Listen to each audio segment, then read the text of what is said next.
মিরপুর মানেই যেন low scoring, ধুলো ওড়ানো টার্নিং ট্র্যাক, এমন ধারণা বহুদিনের পুরনো। পুরো 5 দিন ধরে টেস্ট ম্যাচ চলা যেন এই মাঠে বিরল এক ঘটনা।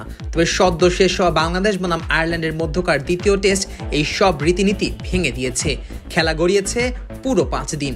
সাম্প্রতিক সময়ের হিসেবে যা কিনা রীতিমতো বিস্ময়ের ব্যাপার। বলের পর বল, ওভারের পর ওভার, আর রানের হিসাবও উঠেছে রীতিমতো পাহাড়। সব মিলিয়ে মাইলফলকের এই টেস্টে রেকর্ডের উৎসব হয়েছে জমজমাট। মিরপুরের মাটিতে এখন পর্যন্ত টেস্ট ম্যাচের সংখ্যা 29টি, আর এই 29 ম্যাচে গড়ে বল হয়েছে 1758টি, আর গত 5 বছরের গড় ছিল তারও কম, 1704। সেখানে এবার বল হয়েছে অভাবনীয় 2473টি। বলের সংখ্যায় এটি মিরপুরের ইতিহাসে তৃতীয় সর্বোচ্চ টেস্ট। এর উপরে আছে মাত্র 2টি ম্যাচ। 2010 সালে ইংল্যান্ডের বিপক্ষে টেস্ট খেলা গড়িয়েছিল 2620 বল পর্যন্ত, এবং 2012 সালে ওয়েস্ট ইন্ডিজের বিপক্ষে টেস্ট হয়েছিল 2528 বলের।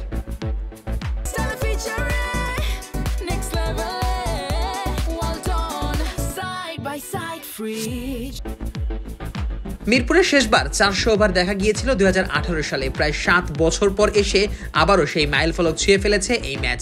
ব্যাটসম্যানরা যেখানে লড়াই করেছেন, বোলাররাও সেখানে ছিলেন ধারাবাহিক। ফলে লম্বা এক টেস্ট ক্রিকেটের আসল সৌন্দর্য ফুটে উঠেছে মিরপুরের মাটিতে। এদিকে এই টেস্টে দুই দল মিলে তুলেছে 1275 রান, যা মিরপুরের রেকর্ড বইয়ে তৃতীয় সর্বোচ্চ।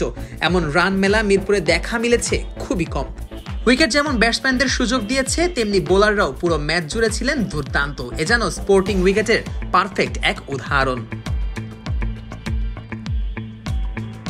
চতুর্থ ইনিংসে এসেছে আরেকটি বড় রেকর্ড। আয়ারল্যান্ড ব্যাট করেছে 113.3 ওভার, যা মিরপুরের দ্বিতীয় সর্বোচ্চ চতুর্থ ইনিংসে ব্যাটিং সময়। প্রথম স্থানে আছে 2008 সালের বাংলাদেশ শ্রীলঙ্কা টেস্ট, যেখানে বাংলাদেশ খেলেছিল 126.2 ওভার। সেই ম্যাচে মোহাম্মদ আশরাফুল করেছিলেন 101 আর সাকিব আল হাসান করেছিলেন 96। হারা ম্যাচেও সেদিন ম্যাচ সেরা হয়েছিলেন সাকিব। মিরপুরের পিচ বছরের পর বছর ধরে সমালোচনার মুখে থাকলেও সম্প্রতি কিউরেটর টনি হেমিং দায়িত্ব পাওয়ার পর থেকেই তার অধীনে পরিবর্তনের ইঙ্গিত মিলছে। ব্যাট বলে সমান লড়াইয়ের উপযোগী উইকেট তৈরি করতে তিনি কাজ করছেন নিয়মিত। যদিও আগের সিরিজে কালো পিচ নিয়ে বিতর্ক ছিল, এবারকার টেস্ট প্রমাণ করেছে উন্নতি চোখে পড়ার মতো। এই টেস্ট মিরপুরকে আবার স্মরণ করিয়ে দিল, ক্রিকেট যখন তার স্বাভাবিক ছন্দে আসে তখন স্টেডিয়ামের নাম নয়, খেলাই হয়ে ওঠে মূল আকর্ষণ। 5 দিনের এই ম্যারাথন লড়াই শুধু রেকর্ড বই সমৃদ্ধই করেনি, বরং নতুন করে মিরপুরকে ব্যাটসম্যান, বোলার, দর্শক সবার কাছে এক ভিন্ন অভিজ্ঞতা উপহার দিয়েছে। আজমুস সাকিব, অন ফিল্ড।